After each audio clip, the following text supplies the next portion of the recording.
Hello friends, मोटी foodie kitchen में तमारुं सौનું સ્વાગત છે। ફરીથી હું આવી ગઈ છું એક રેસીપી લઈને, જે આપણે છે અડદની દાળના વડા।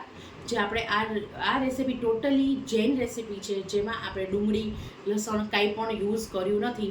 આપણે પ્યોર જૈન વાનગી બનાવેલી છે। ચલો આપણે રેસીપી શરૂ કરીએ। આજે આપણે બનાવીએ છીએ જૈન અડદની દાળના વડા। તો આપણે રેસીપી શરૂ કરતાં પહેલાં જાણી લઈએ કે આ જે અડદ છે, અડદની દાળ છે, 250 અડદની દાળ લીધેલી છે ને બે કલાક પલાળી છે।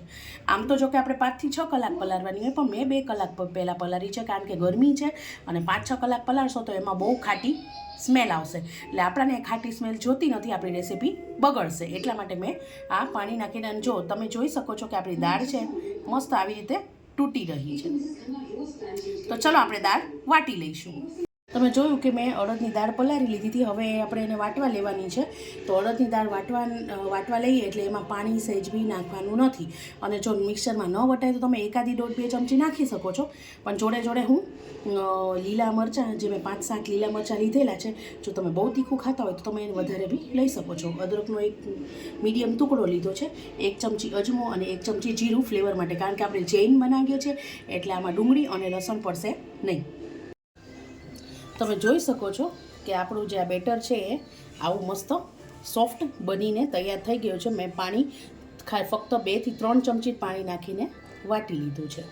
હવે આપણે આપણું બેટર પરાતમાં કાઢી લીધું છે અને આપણે 2 થી 5 મિનિટ આપણે આને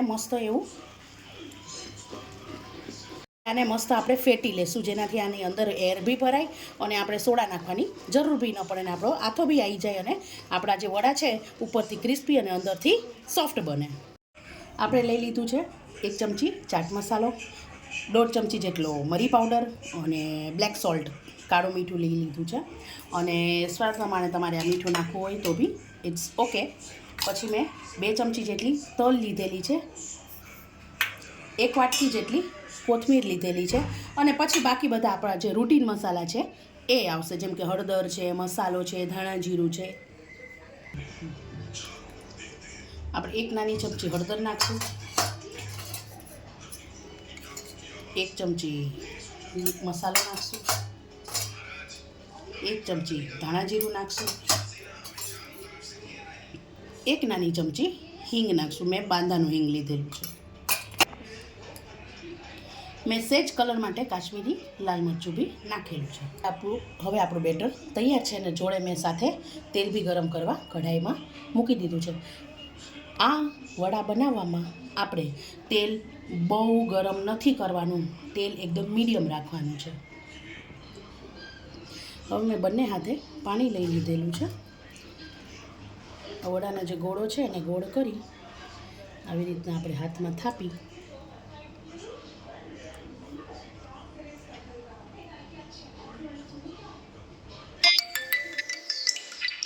આવી રીતે ગોલ કરી અને આપણે તેલમાં મૂકી દઈશું।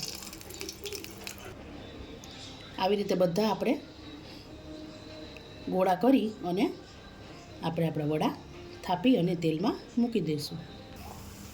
તમે જોઈ રહ્યા છો આપણા વડા ધીરા આંચે તળી રહ્યા છે, અને થોડીક વારે તમે પલટાવતા રહેશો। સાથે એ પણ ચેક કરવાનું કે વડા આપણા અંદરથી કાચા ના રહે। આપણા વડા તૈયાર છે, હવે આપણે એને તેલમાંથી કાઢી લઈશું। તો તૈયાર છે આપણે અડદની દાળના વડા। અત્યારે હાલમાં મેં સોસ સાથે સર્વ કર્યા છે, પણ તમે ગ્રીન નારિયેળ અને કોથમીરની ચટણી વડે બી સર્વ કરી શકો છો।